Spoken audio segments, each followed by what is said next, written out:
Kids Histories.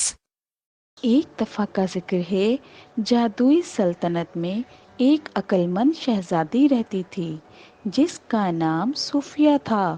وہ بہت ذہین اور سمجھدار تھی اور خوبصورت بھی تھی۔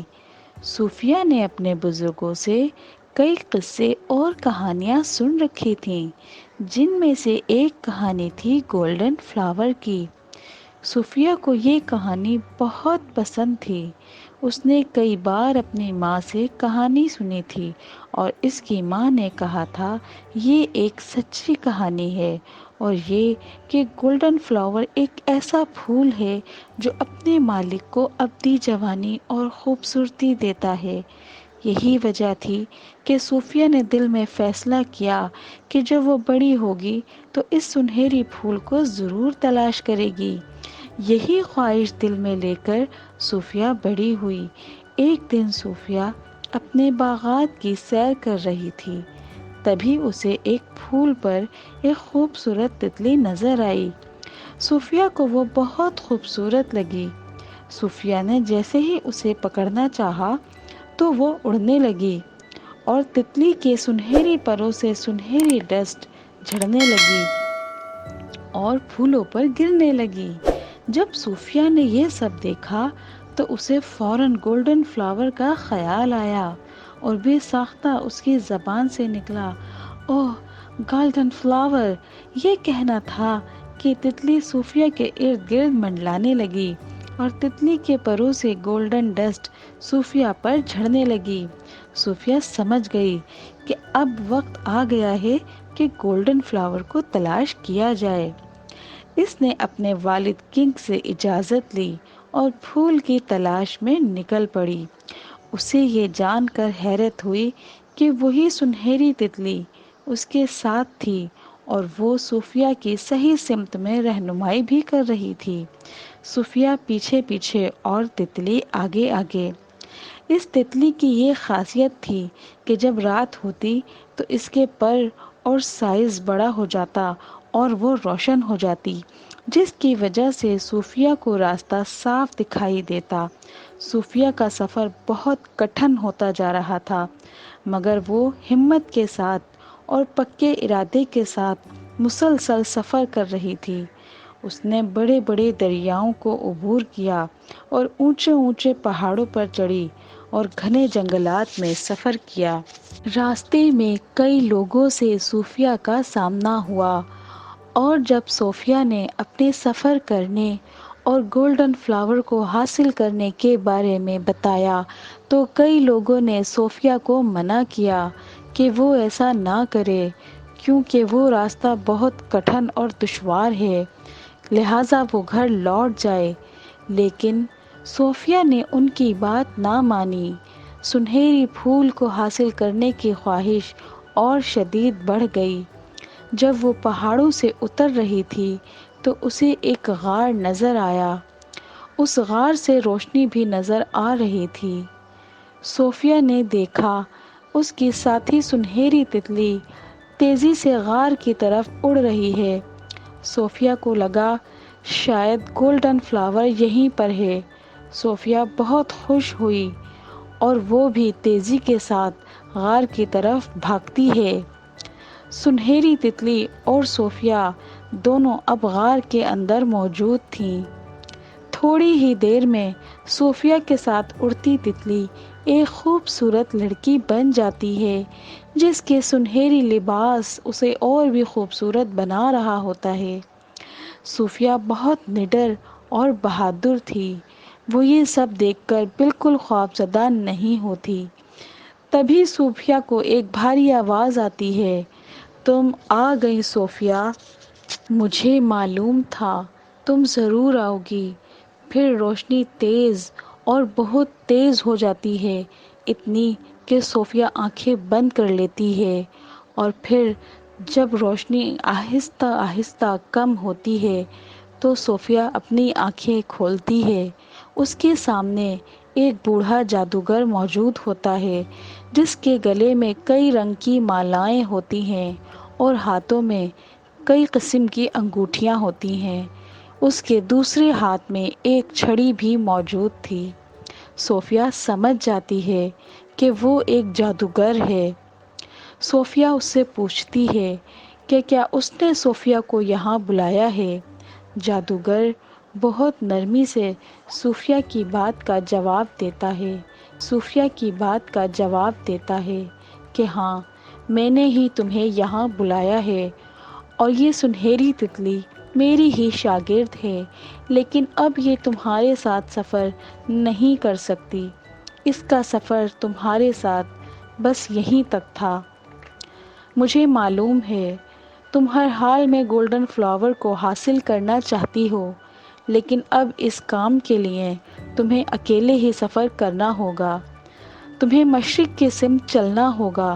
بس 3 دن کا سفر اور ہے۔ میں تمہاری بس اتنی مدد کر سکتا ہوں کہ تم یہ قالین رکھ لو۔ یہ اڑن قالین تمہیں اس جگہ پہنچا دے گا جہاں گولڈن فلاور موجود ہے، اور یاد رکھنا یہ کام بہت احتیاط سے کرنا۔ گولڈن فلاور کا مالک ایک خطرناک ڈریگن ہے۔ تم اس سے ہرگز مقابلہ کرنے کا نہیں سوچنا، بلکہ اپنی ذہانت اور سمجھداری سے کام لینا۔ تم ضرور کامیاب ہو جاؤ گی۔ صوفیہ نے بہت دھیان سے جادوگر کی باتیں سنی، اور پھر سفر شروع کرنے سے پہلے جادوگر سے پوچھا کہ وہ یہ سب صوفیہ کے لیے کیوں کر رہا ہے، جبکہ ایک جادوگر ہونے کے ناطے وہ بھی تو یہ فلاور حاصل کر سکتا ہے، لیکن اس نے صوفیہ کیوں کی؟ یہ سن کر جادوگر مسکراتا ہے اور کہتا ہے کہ کیا تمہیں ایسا لگتا ہے کہ میں نے اس پھول کو حاصل کرنے کی کوشش نہیں کی ہوگی؟ صوفیہ کوئی جواب نہیں دیتی۔ پھر جادوگر خود ہی اپنی بات کا جواب دیتا ہے کہ مجھے وہ پھول نہیں مل سکتا، بلکہ مجھے کیا، کسی بھی اس انسان کو وہ پھول نہیں مل سکتا جو اس کی حفاظت نہیں کر سکتا، یا وہ جو اس کا غلط استعمال کرنے کی کوشش کرے۔ یہ غلطی مجھ سے سرزد ہوئی، اور اس وجہ سے میں اس پھول سے محروم ہو گیا ہوں، لیکن جب مجھے تمہاری خواہش کا معلوم ہوا تو میں نے فیصلہ کیا کہ میں تمہاری مدد ضرور کروں گا۔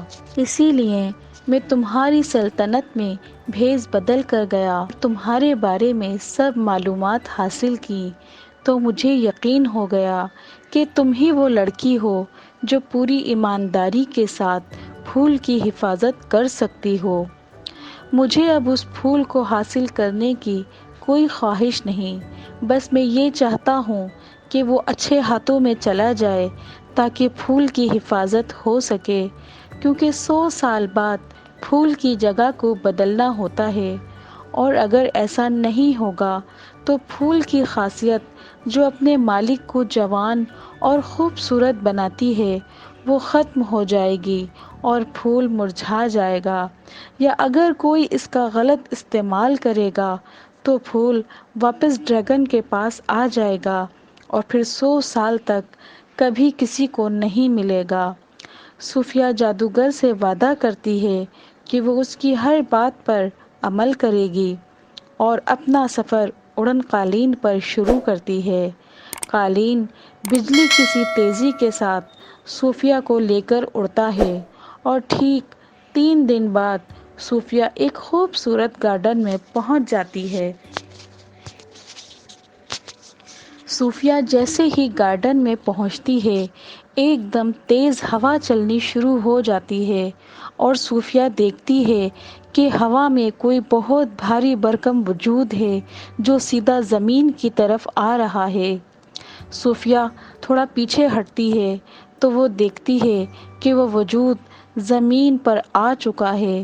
پھر جب دھواں چھٹتا ہے اور ہوا رکتی ہے تو وہ دیکھتی ہے کہ وہ ایک بہت بڑا ڈریگن ہوتا ہے جو صوفیہ کی طرف دیکھ رہا ہوتا ہے۔ اس کے خطرناک نوکیلے پنجے اور بڑے بڑے پر ہوتے ہیں، مگر صوفیہ خوف زدہ نہیں ہوتی۔ وہ آہستہ آہستہ ڈریگن کی طرف بڑھتی ہے، اور پورے حوصلے کے ساتھ ڈریگن سے بات کرتی ہے کہ وہ یہاں گولڈن فلاور کی تلاش میں آئی ہے اور اسے معلوم ہے کہ وہ فلاور ڈریگن کے پاس ہے۔ وہ ڈریگن سے کہتی ہے کہ اسے گولڈن فلاور ہر حال میں چاہیے اور وہ اسے گولڈن فلاور دے دے۔ ڈریگن صوفیہ کی بات سن کر ایک زبردست تیز آواز نکالتا ہے اور پھر کہتا ہے کہ وہ فلاور تمہیں تب ہی مل سکتا ہے جب تم 3 سوالوں کے جوابات دو گی، اور اگر ان میں سے کوئی بھی جواب غلط ہوا تو تم بھی ڈریگن بن جاؤ گی اور وہ پھول پھر تمہیں کبھی نہیں ملے گا۔ صوفیہ کہتی ہے کہ وہ تیار ہے، وہ اپنی پوری کوشش کرے گی کہ وہ ہر سوال کا صحیح جواب دے۔ ڈریگن: ٹھیک ہے، میرا پہلا سوال یہ ہے کہ اصلی ہیرے کی پہچان کیسے ہوگی؟ صوفیہ چند سیکنڈ خاموش رہتی ہے اور پھر جواب دیتی ہے، ہیرے کو اگر دھوپ میں رکھا جائے اور وہ گرم ہو جائے تو وہ نکلی ہے، اور اگر ٹھنڈا رہے تو وہ اصلی ہے، کیونکہ اصلی ہیرا دھوپ میں بھی ٹھنڈا ہی رہتا ہے۔ ڈریگن ایک تیز آواز نکالتا ہے اور پھر کہتا ہے کہ تم نے ٹھیک جواب دیا۔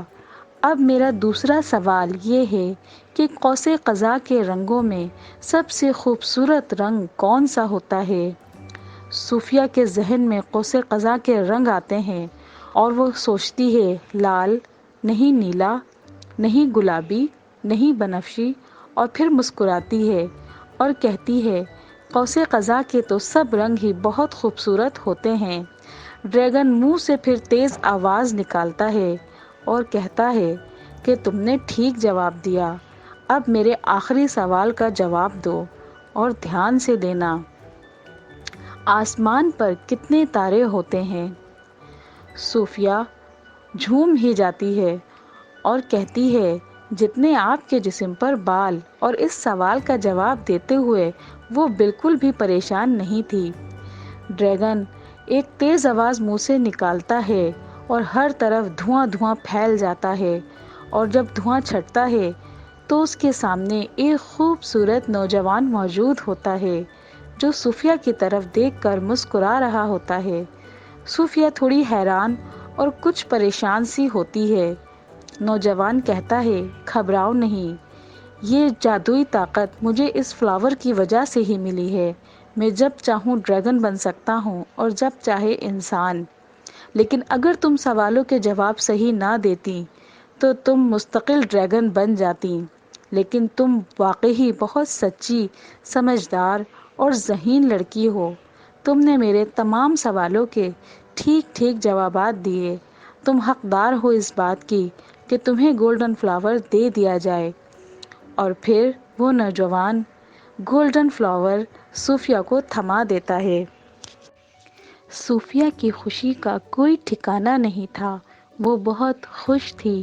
وہ نوجوان پھر سے ڈریگن کے روپ میں آ جاتا ہے اور صوفیہ کو کہتا ہے کہ اگر وہ چاہے تو وہ اسے اپنی پیٹھ پر بٹھا کر اس کی سلطنت میں پہنچا سکتا ہے، اور صوفیہ راضی ہو جاتی ہے اور وہ ڈریگن کے ساتھ اپنی سلطنت میں پہنچ جاتی ہے۔